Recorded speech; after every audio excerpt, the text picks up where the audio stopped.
ya, tidak kurang satu apapun.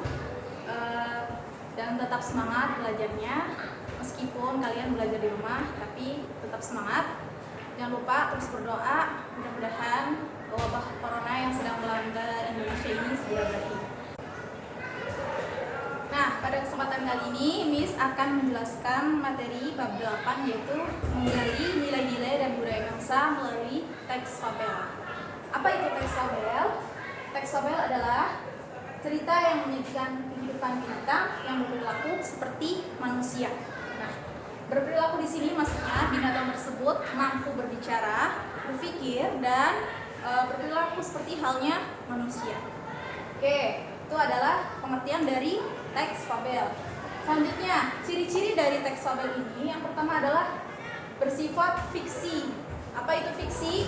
Fiksi artinya adalah cerita yang berisi imajinasi pengarang atau rekaan, jadi bukan cerita atau kisah nyata ya. Selanjutnya, ciri-ciri yang kedua, binatang sebagai tokoh utama. Nah, dalam teks fabel ini yang memerankan sebagai tokoh adalah binatang. Kemudian ciri-ciri yang ketiga, kata pembuka yang biasanya digunakan adalah pada zaman dahulu, kemudian pada suatu hari, alkisah, dan lain-lain. Ini adalah ciri khas dari teks fabel ya, biasanya menggunakan kata pembuka seperti ini.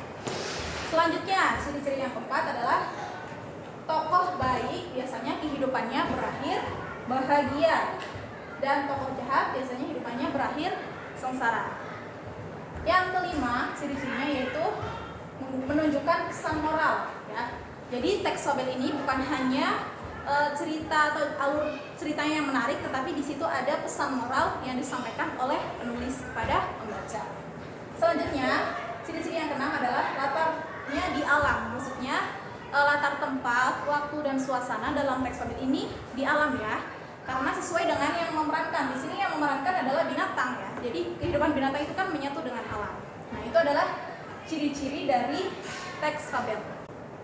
Nah, selanjutnya kita akan bahas tentang struktur teks fabel.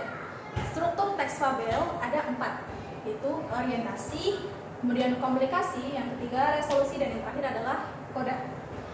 Orientasi adalah pengenalan tokoh-tokoh dan tempat terjadinya cerita.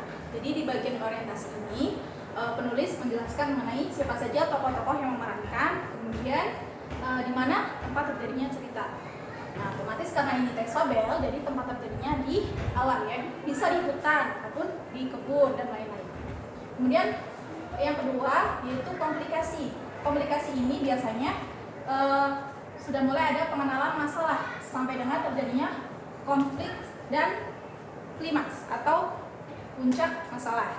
Kemudian yang ketiga, struktur teks fabel yang ketiga adalah penyelesaian masalah. Di sini si tokoh utama sudah mulai ada penyelesaian masalahnya.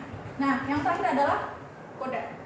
Nah, bagian koda ini bagian akhir dari teks fabel biasanya berisi tentang pesan-pesan moral yang disampaikan penulis melalui jalan cerita fabel tersebut. Demikian penyampaian materi dari Miss, mudah-mudahan bisa dipahami, dan terima kasih atas perhatiannya. Wassalamualaikum warahmatullahi wabarakatuh. Seeing eyes of mine.